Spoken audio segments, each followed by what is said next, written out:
تۆ کاتی ئەزانی خوای تەعالا خاوەنی هەموو شتەکانە و خالقی هەرچی ئەو نیعمەتانەی کە تۆ هەتە و تۆ چێژی لە وەرەگری خوا خاوەنێتی، هەر لە چاوت، هەر لە گوێت، هەر لە تام و لەزەتت، هەر لە لەش ساغیت، هەر لە جسمت، هەر هەمووی، هەر لە صحەت و لەش ساغیت، هەر لە هەموو ئەوە بە چواردە و ریشتایە، لە ماڵ و لە مناڵ و لە سەروەت و هەموو شتێک کە تۆ هەتە خوا خاوەنێتی.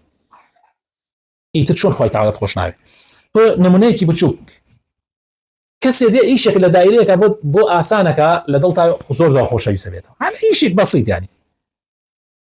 جاری وا هەیە نەخۆشیەک خۆت مناڵت کە سوکارت نەخۆشەکەون ئەڕۆی دکتۆرێک ئەبێتە هۆکاری شیفای نەخۆشەکەت، هەلا خۆت ئەم دکتۆرت لەلا زۆر خۆشەویستە بێت. جا ئەگەر نیوەی پارەکەشت بۆ بگەڕێتەوە ئیتر بێتە خۆشەویستترین دکتۆر لەلات و خەڵکی بۆ لەها نەبێ.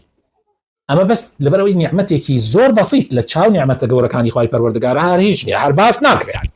ئەمە کەی نیعمەتە لە چاو ئەوەی کە خوای تەعالا هەموو شتێکی بە تۆ بەخشیوە.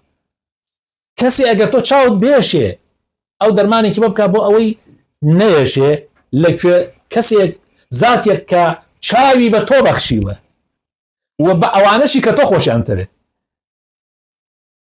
ئەو هەموو نیعمەتەکانی پیان بەخشیوە، ئێتر چۆن خۆشەویست نەبێ لەلات؟ وی خوای تەعالا فەرمێ قل من يرزقكم من السماء والأرض، کێ هەیە ڕزق و ڕۆزی ئێوەدا لە ئاسمانەکان و زەویە؟ ئەمن يملك السمع والأبصار، کێ هەیە بیستن و بینینتان پێ بەخشیان بەدەستی ئەوە؟ کێ هەیە؟ بەس الله. وی الله لەلات ئەبێ زۆر خۆشەویست بێ، لەبەرەوە والذین آمنوا أشد حبا لله، لە هەموو کە زیاتر خۆیان خۆشەوێ و ئامادەن قوربانیش بدەن لە پێناوی خوایە، چونکە ئەزانن لەم دنیا ئیمتیحانە، لەم دنیایە کە شوێنی ئیمتیحانە شتێ زۆر خۆشتر و چاکتر و یعنی دائم و بەردەوامتری ئامادە کردو بۆ کە قیامەتە، وە قوربانیشی لە پێناوە